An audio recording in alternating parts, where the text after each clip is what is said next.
Welcome to the DNB TV stand here at the ONS Center Court.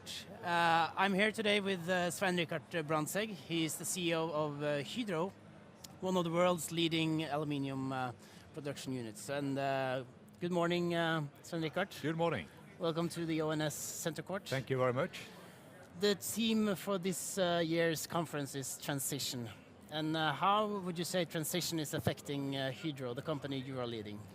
We have been through a quite comprehensive transition in Hydro. If you look at the history of Hydro during the last 20 years, Hydro was a conglomerate in the 90s with several different businesses. It was oil and gas, fertilizer, fish farming, aluminium, magnesium, petrochemical, and even several other industries. The company decided in the end of the 90s to focus on aluminium, and we divested businesses. We spun off to the shareholders. Our petroleum business is now a part of the Statoil company, and the fertilizers business is now the Yara, global leading fertilizer company.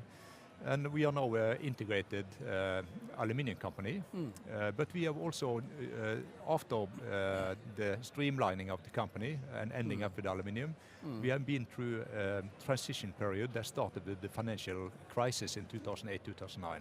Yeah. So we have been through several steps of transition, and I would say that we get quite used to it. So transition is not something new in Hydro, it's an ongoing process. Absolutely, that's right. So if you look at the oil and gas sector, which we are together with here at the conference, what would you say would be the most important challenges to tackle in the way ahead? I think the oil industry is already communicating what they are going to do, and I think when we look at the oil price and the situation going forward, well, it will be dangerous to sit and wait and hope for $100 oil price. So I think we clearly see actions are now decided on. But decisions, of course, is a very important part of being a leader in an oil company. But it is the implementation that sometimes is the most difficult part of it. So it is important now that the oil companies are able to engage the total organization and are able to really to communicate what is going to happen, so they get support for the decisions. Yeah. It is not a one-man show for an oil company to manage a transition and to implement the transition. It is important that the whole organization is part of that. And technology is definitively a part of the transition, as also for Hydro. You just this year launched a pilot project at Karmøy, a huge investment both for you and also for the Norwegian state as such, which is a partner with you. Could you say something about the importance of technology development for the transition that we are in? Yeah, the Karmøy technology pilot is a result of several decades of research and development. And when we entered into the finance crisis, we did cuts everywhere except in two areas. One was that we still invested in people, and the second was that we did any cuts in research and development. And the fact that we have had production in Norway for many, many years has also led to the fact that we have our research centers for aluminium production in Norway, which has been in close contact with academic arenas and also scientists, professors that are highly engaged in our challenges. Yeah. So the fact that we have had a strong link towards NTNU, the Norwegian University of Technology and Science, and also SINTEF in Trondheim, Institute of Energy Research in Norway, and University of Oslo, has created a long-term partnership where we have seen that professors, scientists has got a lot of challenges from us as an industry, but we have also got back a lot of results that we have implemented in full-scale production. So the technology pilot at Karmøy is a result of several decades of cooperation between Hydro and universities and scientists, And it has now led to implementation of a technology which gives Hydro a complete leadership in the global aluminium industry, where we are going to produce aluminium with the lowest energy consumption in the world and also lowest emissions. And that is a clear example of the green shift that we are talking about in Norway. Yes, talking about the green shift, the Prime Minister actually said that this is the beginning of the green shift when she were together with you at the opening. So the green shift, how does it also affect the decisions that managers have to make going forward? I think that everybody now understand that we have to adapt to a different frame situation going forward.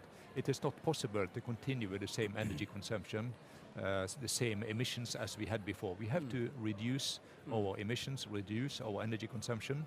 We have set up a bold target in Hydro to become carbon neutral in 2020 from a life cycle perspective. That's ambitious. That is very ambitious, but it is possible. Yes. By reducing our own emissions and energy consumption, we are now helping our customers to reduce their emissions, and we are also investing heavily in recycling of aluminium. And when aluminium is recycled, we need only 5% energy to bring it back to the value chain into new products. And 75% of all aluminium that have ever been produced in the world, in the history, is still in use because of recycling. So, it's impressive. It is a sustainable metal, and still we are targeting lower energy consumption with a carbon technology pilot and lower emissions. That's very interesting. Well, the market seems to be happy with your strategy. Your stock price is up about 40% during the last 12 months. So some would say the transition is hard for the oil industry, and obviously for you it has another aspect. So being a manager in a global company, how do you see the transition kind of affecting different parts of the world? In Norway, it's a bit gloomy at the moment, but there are other parts of the world where actually this is something positive, perhaps. Yes, and there are several aspects into your question, because one aspect is the currency development. We are in Brazil, we are in Norway, where we have seen a weakened currency. With cost in Norwegian kroner, for example, today, we have got additional tailwind. But we are not using that as a sleeping pillow, because we are not able to control currencies. So again, we have to continue our efforts. We know that we have been through a substantial transition in the company for quite some time now, but we see that there are still potentials to do more. And that is why we also now launched the next step of the improvements in the company of 2.9 billion Norwegian kroner that we are going to deliver within the next 3 years. And I would say that when we have achieved higher speed in the organization, and also the ability to change in the way we have done, we also see that the momentum creates new opportunities.